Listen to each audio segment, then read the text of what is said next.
Welcome everyone to Neurodivergent Leadership for a More Inclusive World. My name is Margaux Joffe. I use she, her pronouns, and I am the founder of Minds of All Kinds. It is my pleasure to welcome you to this event. I am so excited to see all of you who are here. We have some incredible advocates, accessibility professionals, and friends and supporters here today. Thank you for taking the time to come out.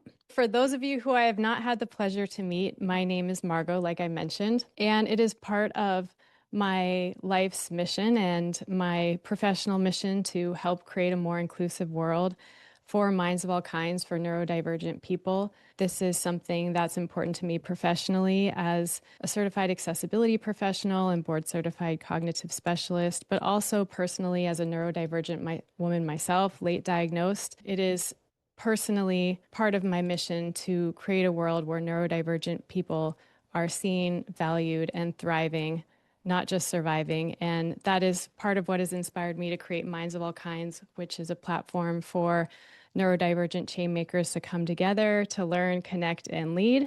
Today is the International Day of Persons with Disabilities, December 3rd. This is a day that happens every year, organized by the United Nations. And the focus of today is about creating a more inclusive world for people with disabilities. That means full participation in every area of life, in school, in the workplace, in our communities. It's also a day where we celebrate the contributions and leadership of disabled people. So that's what we are here together today to celebrate and highlight the contributions and the efforts of neurodivergent advocates and change makers who are making a difference in their schools, their workplaces, and their communities. Who here has been to Seattle, Washington? Let me know in the chat. Has anyone been to Seattle? Or you can put an emoji or a thumbs up. Dave, Terry, Frankie. And I know some of you live here. So on the screen, I have a picture of Mount Rainier, also known as Tahoma by the indigenous people here. And it's a big snowy mountain. It's actually a volcano, which I don't like to think about that part. It's a dormant volcano. And this summer I got to visit Mount Rainier for the first time and spend some time in nature. And I learned that as you get higher up into the mountain, where the conditions are more harsh and there's less resources, the trees start growing in different patterns. So they actually grow together in small clumps. And they do this to protect each other and to share resources. This has been on my mind lately as 2025 has been a difficult time in the disability community in the United States. Disability rights and human rights have been under attack. And I think about the importance of everyone who's here today, all of the work that you are doing in your respective organizations and your initiatives, and how important it is that we continue to stick together, to share resources, to support each other, just like the trees do, even when the conditions are tough. So this is my opening message. I wanted to thank you all for taking the time to show up here today, but also everything you're doing in your own initiatives and your own lives. So with that, our event agenda, what we are going to do in this session, we are going to start with a short tribute to Alice Wong. We are going to have talks by two neurodivergent advocates and change makers. Hello, hello. And where's Meenakshi? Okay, Meenakshi's here. Success. We're already off to a great start. Everybody is here. And then we are going to have time for Q&A. So if you have questions for them, if you want to share your comments and discussion, we're going to have time for that. And then we have some community highlights and announcements. We have some people here that have written books, have projects. So we're going to be having some announcements. All right. So with that, we're going to move into a brief tribute. We are dedicating this event to the life and legacy of Alice Wong, who was an important disabled activist, advocate, and community organizer. She was the founder of the Disability Visibility Project, which was dedicated to creating a space for disabled people to tell their own stories in their own words. She was the editor of the book, The Disability Visibility Project, First Person Stories from the 21st Century. and a number of other books, as well as a memoir about her life called Year of the Tiger. I have more we could say about her, but I thought that the best thing to do would to be share a brief video where you can hear from her in her own words. So I'm going to play that now. Disability is so much more than pain, trauma, and tragedy. There's creativity, adaptation, and talent that comes from living in a non-disabled world. I'm Alice Wong, and I am a writer, editor, and disability justice activist. Disabled people hunger to see themselves accurately depicted, and I built my platform because there are so few spaces for us and by us.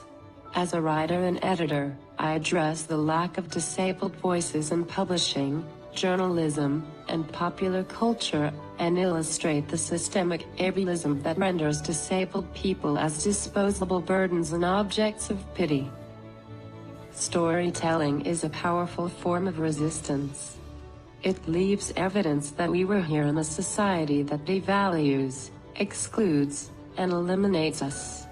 Eugenics is not a thing of the past. Many people think having a disability like mine is a fate worse than death. The systemic ableism that I and millions of us face every day tells us that we don't matter, that our lives are too expensive and not worth saving. I want to change the way people think about disability from something one-dimensional and negative to something more complex and nuanced. There's such diversity, joy, and abundance in the lived disabled experience. We are multitudes. As a disabled person in a non-disabled world, I live in precarity like countless others. But I still have a voice. Everyone has a voice. Thinking of death and fragility often has truly instructed me on how I use my time, energy, and labor. I feel such urgency to make the most out of life and savor every single moment. By telling my story and amplifying the stories of others, cultural change can happen, and collectively we can build a world centered on justice, access, and care. At this time, I wanted to invite Haley Moss to share a brief reflection about Alice's impact and legacy. For those of you who don't know Haley, she is an attorney, author, and advocate for people with disabilities. She also made national headlines by becoming the first openly autistic lawyer in the state of Florida. Haley, thank you for offering to share a brief reflection. I'm going to turn it to you now. Thank you, Margaux. And first off, I just wanted to say how great it is to get to be in community today with all of you on International Day of Persons with Disabilities.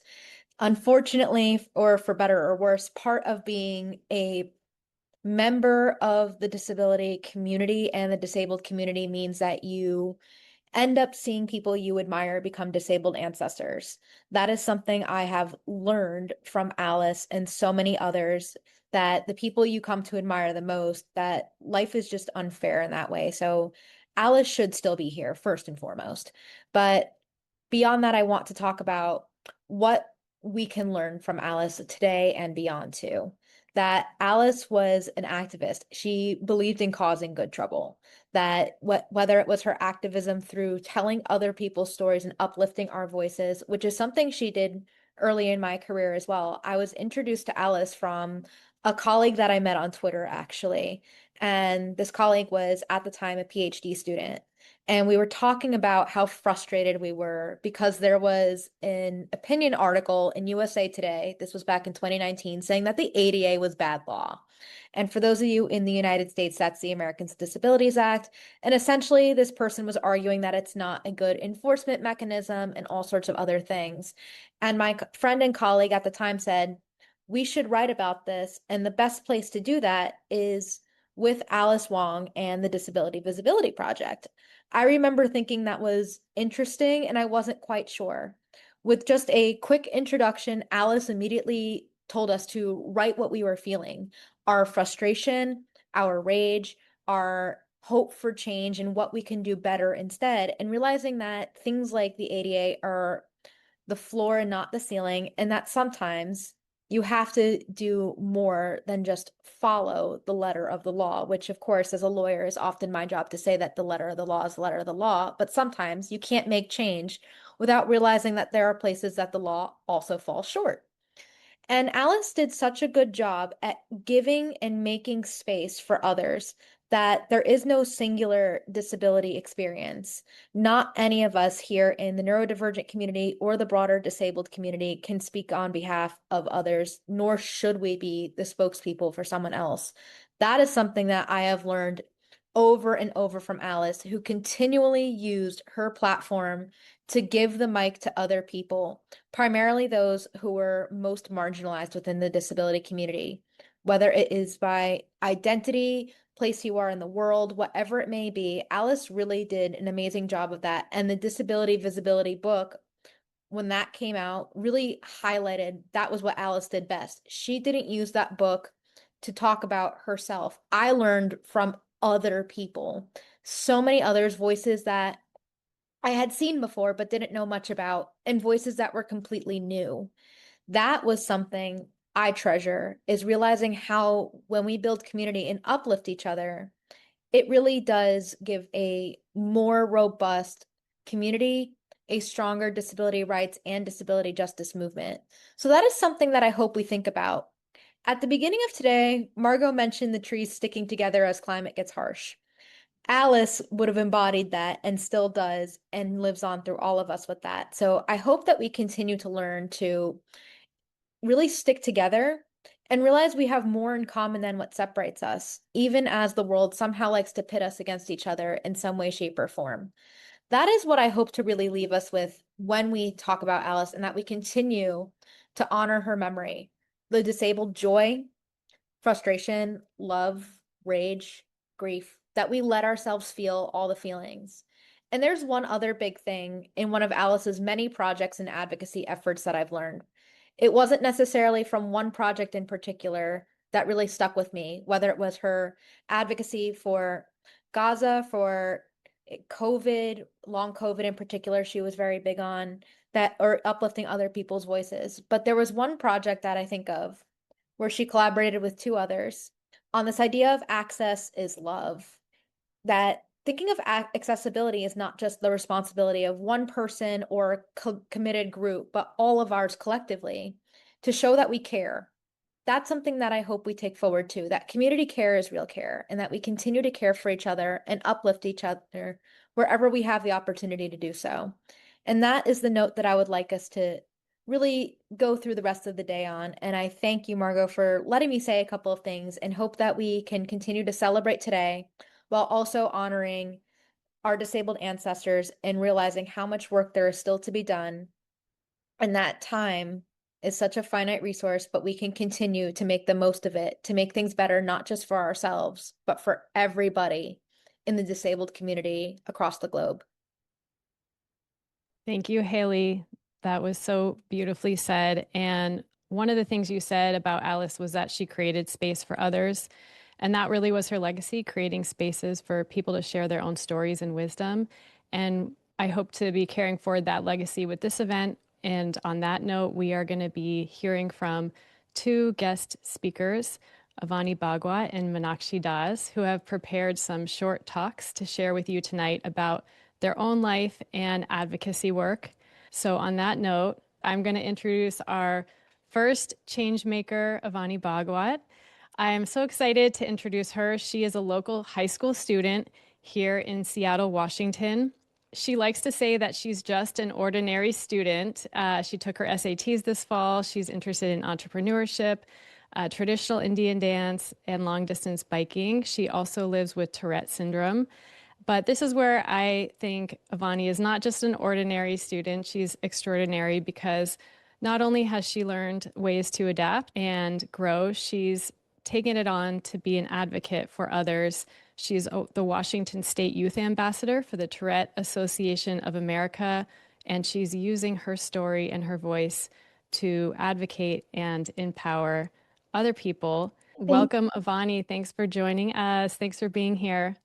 Thank you. Thank you so much for having me today. So I'll just give a little intro myself too. So My name is Avani, and I am a senior in high school right now.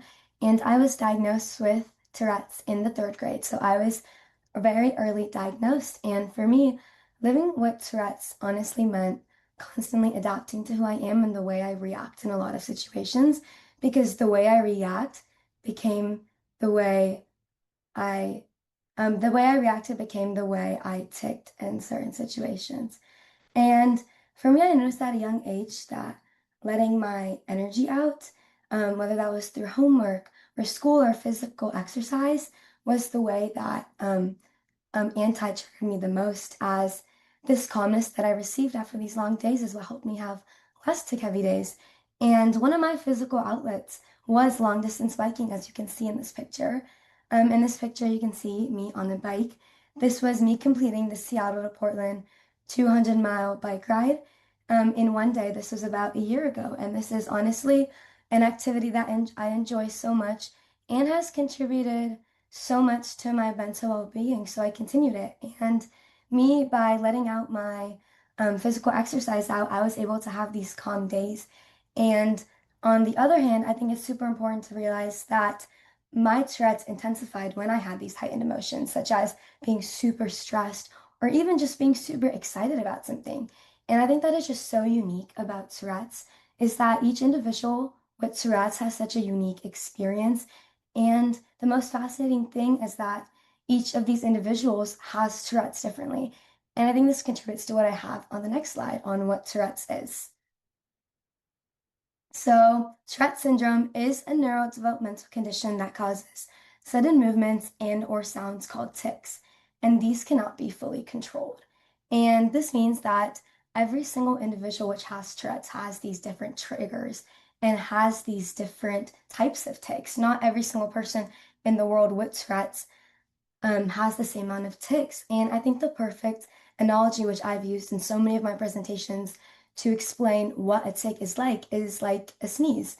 I bet everyone has had that feeling where you have to sneeze and have to give in to this urge, and you just cannot stop. You just have to give in, and it's so uncontrollable that you have to let out that sneeze. And I think the perfect way to describe this is the way I am in every single one of my tics, as I have to give in to this eye bug, I have to give in to this head jerk, I have to give in to my jaw moving. And I think this is so important and has had me made such a big impact in my presentations, as I was able to let other people understand what Tourette's is through an experience that they can understand. And as we can see on the next slide is a picture of my family. There's my mom on the left, my sister, me, and then my dad. This is in Philadelphia earlier this summer. And I truly wanted to include them in my presentation today because they've been my number one support system through my entire experience with Tourette's, as they were there obviously since I was in the third grade and have also helped me find what my triggers are and ways to work around it. But and on the next slide is where I want to share was I truly realized where my mind was one of a kind. So in this picture on the left side, you can see me. I was in my sophomore year of high school at the Tourette Association of America training.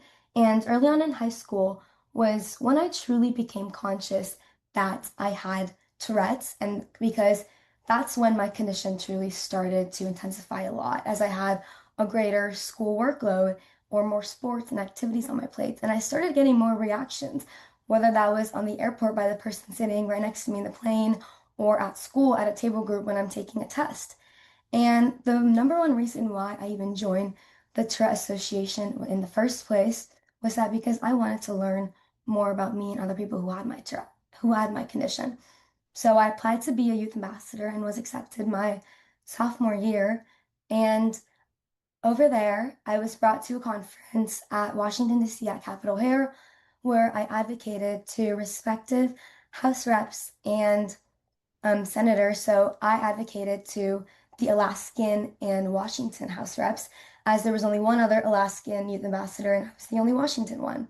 So we over there we advocated for CDC and NIH funding, telehealth coverage, and a lot of more things such as the Safe Step Act. And in this experience, we were pushed to share our stories.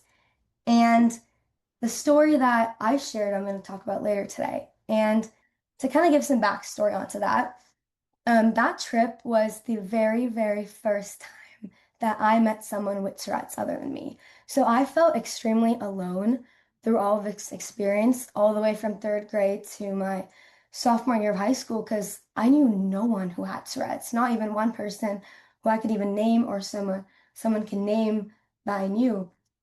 And because of this, going to DC, every single person had Tourette's. And I bet you guys can only imagine a room of 50 individuals with Tourette's and how that can be. And if I'm being honest, it was a complete blast because we all could share our stories as we range from kids all the way from 12 to all the way to 25.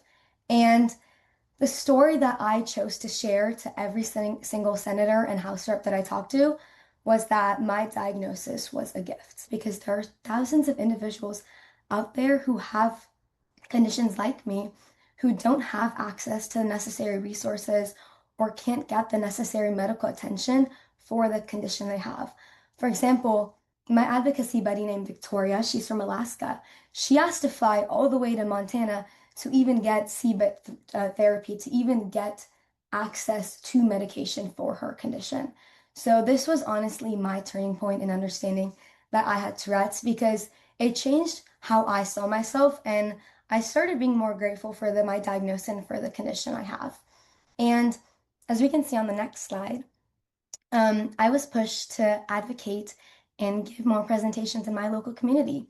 In this picture, you can see my back turned to an audience, and this is at the University of Washington, where I attended a program earlier this summer where we were learning and advocating about increasing diversity and inclusion in business.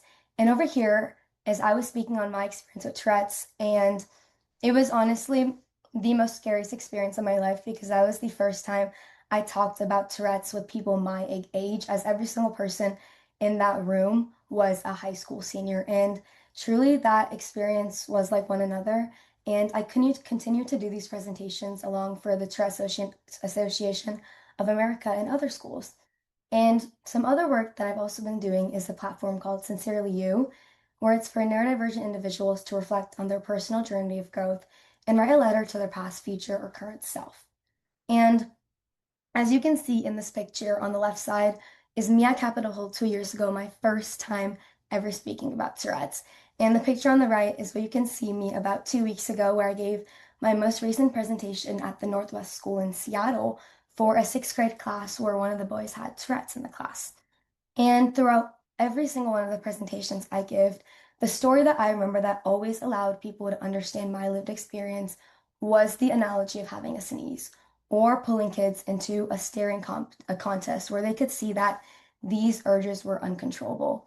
And this pattern, I notice, honestly, is what pushes me to advocate every day and understand and lose this expectation that other people don't have the understanding of Tourette's that I have and that I have been taught because of the media this day, as I truly believe that the media today still exaggerates and sees Tourette's as a condition where every single individual just swears repeatedly out of their mind. Or in elementary school, it's easily turned into a joke and an easily outlet to be bullied to, as you see that one kid in a classroom who's repeatedly saying the same word or repeatedly eye blinking or winking. And I think what stems these ideas is this lack of education and understanding that exists in the world.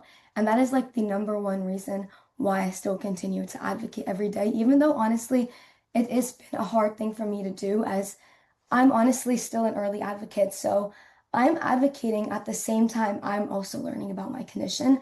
And honestly, I think that's a super important thing I want to speak about is that I've honestly still been in my journey of growth with my condition. And by doing so, I have learned so much and been more confident in who I am and going up to people in class and telling them that I do have Tourette's in this condition. So the one message that I want to give away to people today, which I'll have on the last slide here, is creating this idea of a tick neutral zone, meaning anytime you meet someone with Tourette's, not having these extreme reactions, meaning on one side, not being extremely pitiful or concerned for an individual, as Tourette should not be a condition where people think they're stuck with it their entire lives, or shouldn't be a condition where someone thinks they're unproud of it.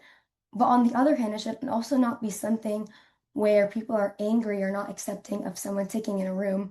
And both of these sides are not healthy or inclusive environments. So by being techneutral and treating any single individual who has a disability as equal as anyone else is the main message I want to give today, that tics are not intentionally rude and not on purpose. So thank you.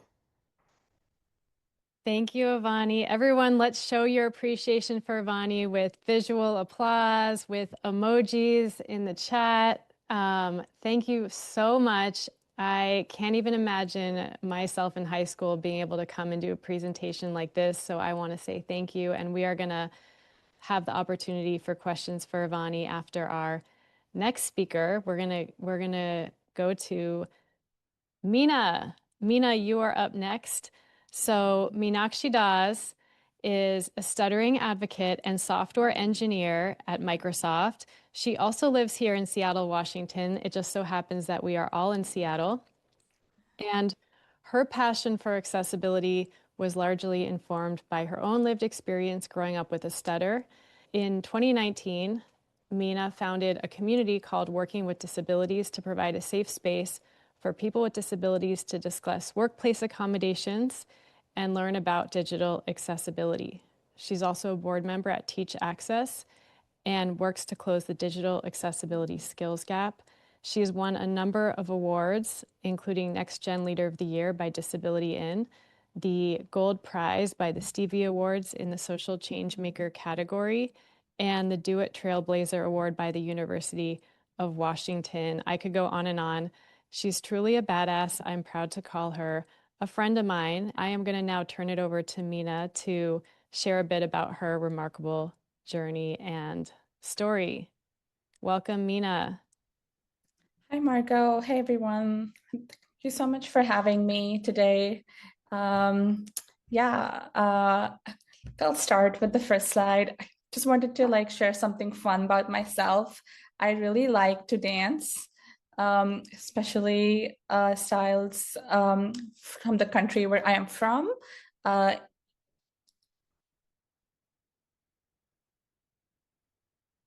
India. So I've been dancing from at least last 10 years. It's a great way for me to just release my stress, have fun, and you can go to the next slide.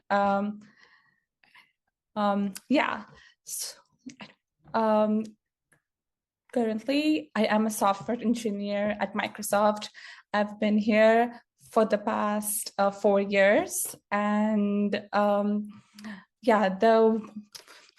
thing what I wanted to share is that when I was in college, I had just moved from India to the US when I was 17. It was my first time going to the US. I didn't really know people.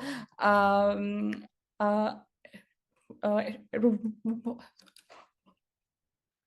was a new language. To add to that, I had my stutter. It was not that easy, but coming to the States, I learned about what accommodations are, how I can ask for them, I guess just how that it's fine to ask for help.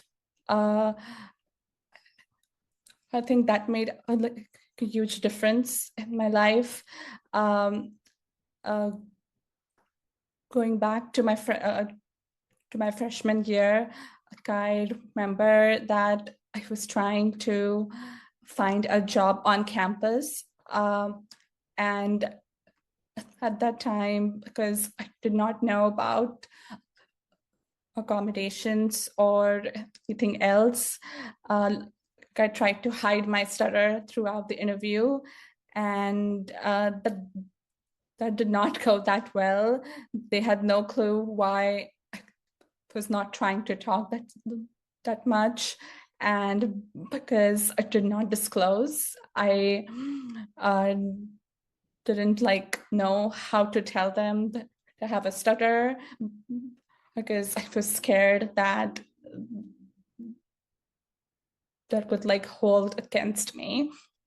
But slowly, with the help of my mentors, my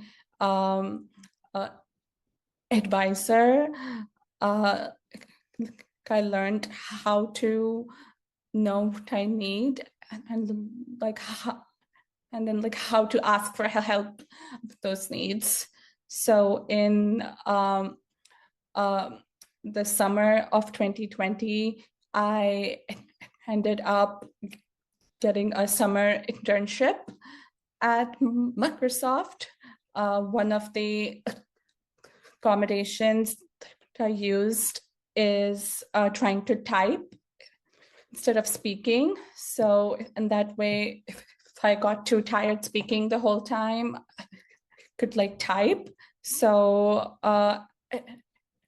I still use those accommodations whenever we have meetings, and if I feel like I am having a very a tiring speech day, like I'll just type. So I'm still carrying those self-advocacy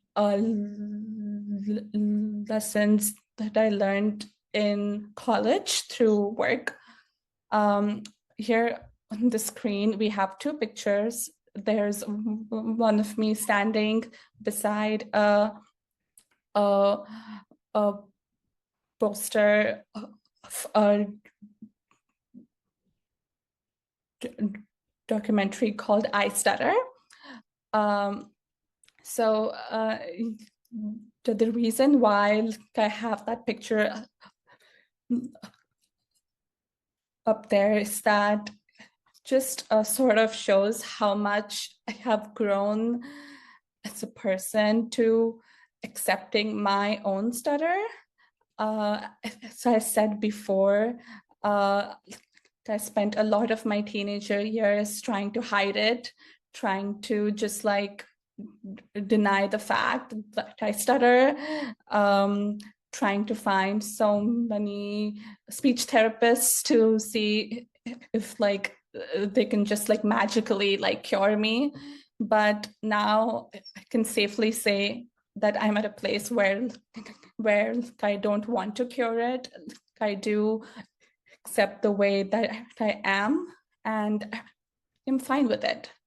And there is another picture on the right, which is a photo of me talking at the Disability In conference. That was back in 2017. No, sorry, it was back in 2019. I think, again, back in my teenager years, I would have never thought that I would be doing these kind of speaking engagements. And it's like truly like magical once that I just started accepting myself the way I am. My confidence just like went up. So yeah, you can go to the next slide. And I did want to talk a little bit about some of the work that I do when I am not working at Microsoft. Margaux mentioned at the beginning of the talk that I am a board member at Teach Access. I think we have Larry on the call too. He was the co-founder of Teach Access. He's awesome. And Teach Access is an amazing organization. We are working to teach students what accessibility skills are, so that when they go to college, they know how to use these skills at work. We don't want to create experts in the field of accessibility, but we do believe that every person who goes to the job workforce, they should know what accessibility is and apply that to the work. So we have a really great mission. So if you're interested to learn more, please go to their website. It's an awesome organization. And I do want to share a bit about how I got into this accessibility field. On the screen, we have a picture of a few students who are trying to learn to code on their laptops. This was back in 2016 or 2017. I was still in college, and one of the projects I did was developing tools to teach blind students to code. We worked with a lot of blind students who were my co-researchers as well. I learned so much from them. I think that's how I started to gain more interest in how we can make technology more accessible to people with disabilities. I think we can go to the next slide. This is going even more further. When I was a child, I think I really liked to work with computers, and as I grew older, one of the funny reasons that I chose computer science as my major is that it was one of the few majors that did not have a lot of speaking communication class requirements. So I was at that time, I didn't like speaking at all. So I just chose this major, and I just stuck with software ever since then. And it's so funny that so I grew more confident in my software engineering skills, grew more confident speaking as well. Now I am not shy to talk because I feel confident in my skills. So yeah, I just wanted to share that. And I just had a last slide, just 2 quotes by me that I wrote some time ago. I will read it out loud. As a person with a speech disability, I can think of so many innovative ways to get my job done. I have to make long phone calls. I will hunt down for direct telephone services, draft the best possible email to ensure response. I need to give a presentation. I will create attractive slides so users don't lose attention and practice for hours. People with disabilities are creative, resilient, and already know of ways to work around their disability to get things done. They are an asset to any company. I wanted to share that because I feel we still have this stigma around both at work that we are not smart, we don't work hard, we are slow. But if we do get accommodations. If we do get our needs addressed, we do some great work, and we are an asset to any place that we work at. Then one more thing that I wanted to end with is that stuttering has a wide range of spectrum. Some people stutter only when nervous. People stutter always. Some have severe fluency issues. For some, it's hardly noticeable. Some have had great success with speech therapy, some have not. I am an example of a person who probably has not had great success with speech therapy. Like I tried a lot and it just didn't work for me. That's okay. Some prefer using typing instead of speaking, and others love speaking. So every person who stutters, they has their own story, and all the kinds of stuttering, they are valid. I think it was just the past 2 years that I've been trying to think of stuttering as neurodiversity. We all have minds of different kinds. Then yeah, as I said, it's a wide range. So yeah, that's all about me. Thank you so much for listening, and thanks so much, Margaux, for having me today. Thank you, Meena. Everybody show your support for Meena and her presentation. Something that I've learned from you is that everyone communicates differently. Some people stutter, some people sign, some people do not speak, and they use AAC devices, and all types of communication are valid. So thank you for helping to create more awareness and acceptance for all types of communication. All right, I'm gonna switch one thing up, which is we're gonna go straight to our community announcements and then end with our Q&A. That way, if people want to stay longer and have more discussion, they can. But for people that need to end on the hour, they can leave.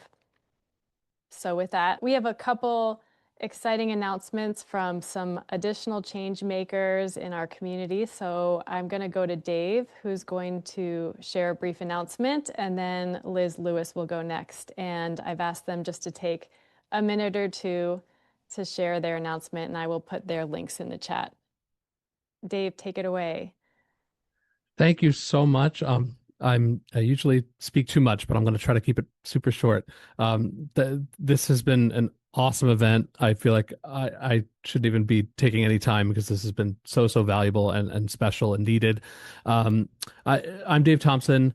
I am a dyslexic ADHDer, early diagnosed special ed kid, and I've spent my whole adult life, my whole career, trying to fix systems that didn't work for me and a lot of my friends growing up and entering the world of work.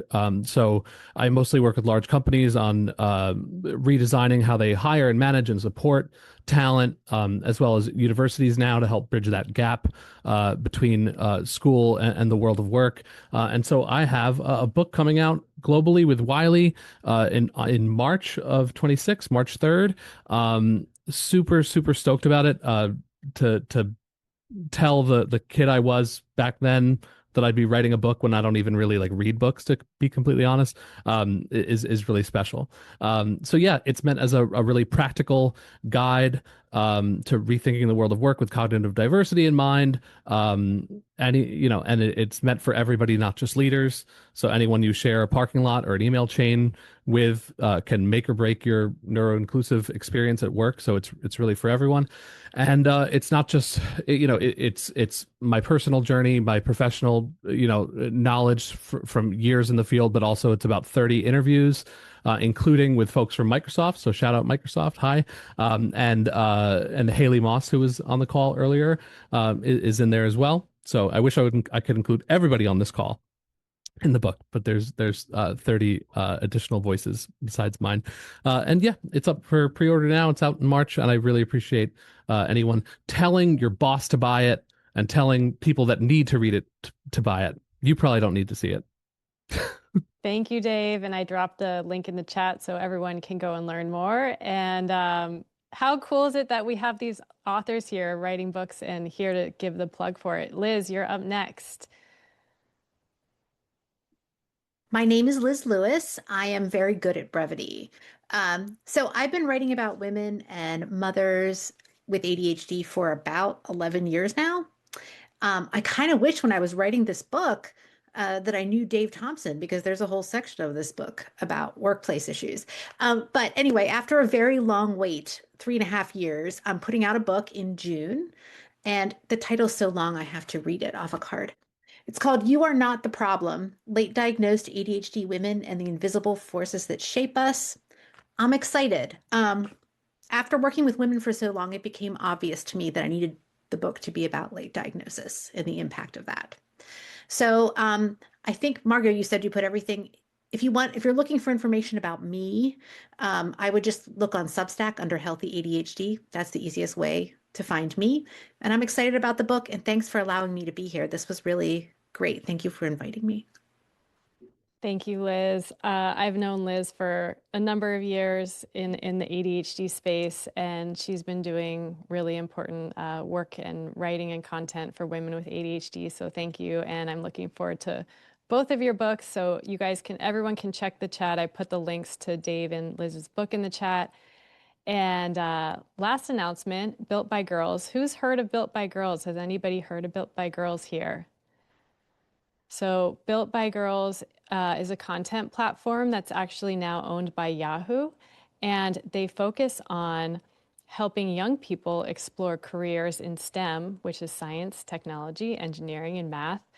And they focus on girls and non-binary young people. And they've reached out to me to partner to create a content series about neurodivergent career advice. So this is where all of you come in.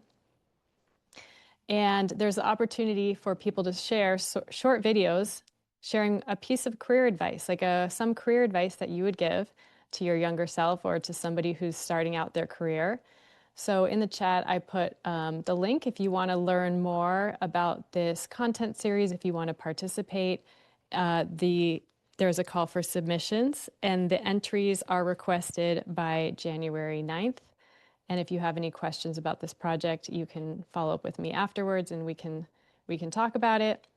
So those are the community announcements. For anyone that has to leave on the hour, thank you for joining us. I'm going to stay and open it up for Q&A. So if you have questions for Avani, for Meena, for Dave or Liz, or any reflections you want to share, feel free to raise your hand to come off mic, or you can put them in the chat and we can have a discussion.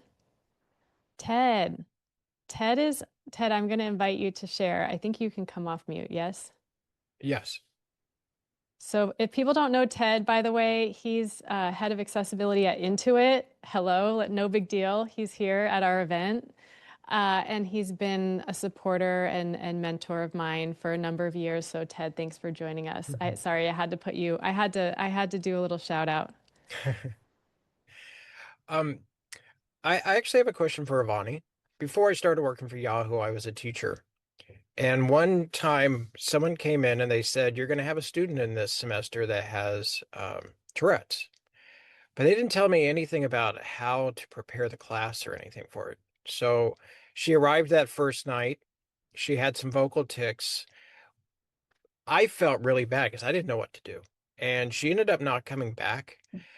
My question is, you talked about having a tic neutral environment. And I think that if I had been told, or, if it was me today, I would have gone up to her and asked her what she would like me to do. But what is a tic neutral environment? How can people provide that? Yeah, so I think a really good example of this is what the Tourette Association of Americas asks us to present for these schools. It just kind of tic neutral means, first of all, understanding what Tourette's is. So honestly, just taking a day to, like, if the kid is comfortable, to educate the class on what the Tourette's is, but a tic neutral zone is, as I said a little bit before, avoiding these extreme reactions. So on one side, that's definitely being unkind about it, or assuming that it's a rude or purposeful thing you're doing.